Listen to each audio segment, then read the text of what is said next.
Leo tumekusanyika hapa kujadili tatizo kubwa la kifuno mkuu kwa watoto wetu wa Tanzania, ambao kama ambavyo tumeambiwa kwa Tanzania karibu kila mwaka wanapatikana watoto wenye matatizo ya namna hiyo takriban 2,000. Na tumeambiwa kwamba tatizo hili lisipofanyiwa matibabu ya haraka linageuka kuwa tatizo la kudumu na tatizo la ulemavu kwa watoto wetu.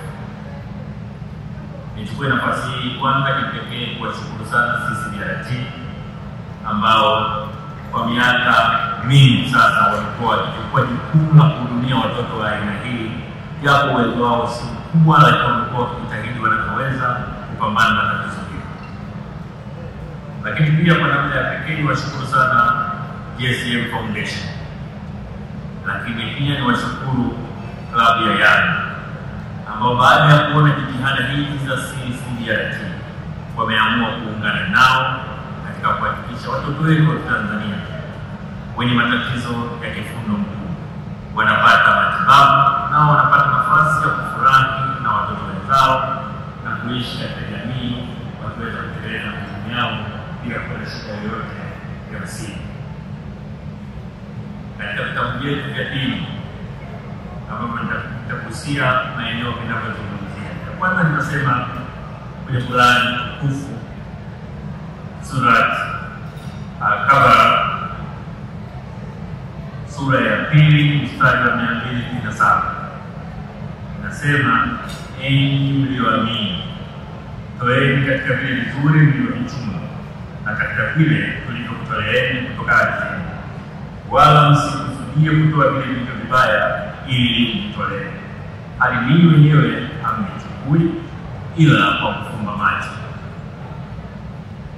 Lakini vile katika Biblia takatifu Mithali 19 mstari wa 17 inatufundisha, yeye amhurumiaye maskini anamkopesha Bwana, naye atamlipa sawa sawa na tendo lake jema. Kwa kweli kwa Tanzania, katika nchi ambayo tunaamini uwepo wa Mungu, basi jambo tunalofanya leo ni wazi kwamba lina thawabu ya kipekee kwa Mwenyezi Mungu. Kwa hiyo washukuru sana kwa dhati kabisa wote ambao mmekuja leo. Niwashukuru kwa dhati wote ambao mmechangia kwa moyo huu mwema kwa kujali watoto wetu, lakini hasa katika mwezi huu mtukufu wa Ramadhani, lakini pia katika mwezi huu wa Kwaresma, kwa kutambua kwamba kwa kufanya hivi tunatoa sadaka ya pekee kwa Mwenyezi Mungu. Mheshimiwa Rais wetu Samia Suluhu Hassan siku chache zilizopita alitangaza kuchukua nishani ya Bill Gates Foundation kutokana na kufanikiwa kupunguza vifo vya kina mama wajawazito na watoto, zawadi ambayo alikuwa kiongozi wa kwanza wa Afrika kuipata. Ikiwa ni siku chache zimepita toka tukio hili litokee, nidhani kwamba shughuli yetu ya leo ni sehemu ambayo inaashiria kuunga mkono Rais wetu Samia Suluhu Hassan kwa kazi kubwa ambayo amefanya kwa taifa hili kiasi cha dunia kutambua mchango wake kwetu. Na tulipomwambia kuhusu tukio la leo, Mheshimiwa Rais ameelekeza Chama cha Mapinduzi kuchangia shilingi milioni 50 kwa shughuli hii.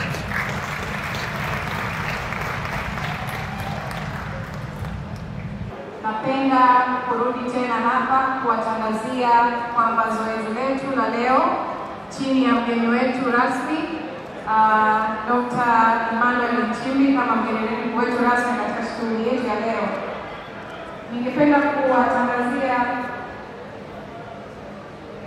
kwamba michango yote ambayo tumepokea, ikiwa ni pesa ambazo tayari zimekuwa deposited kwenye akaunti yetu ya benki ya CRDB, lakini pia pledges ambazo tumepokea usiku huu, tumeweza kupata jumla ya shilingi milioni 904,885,000.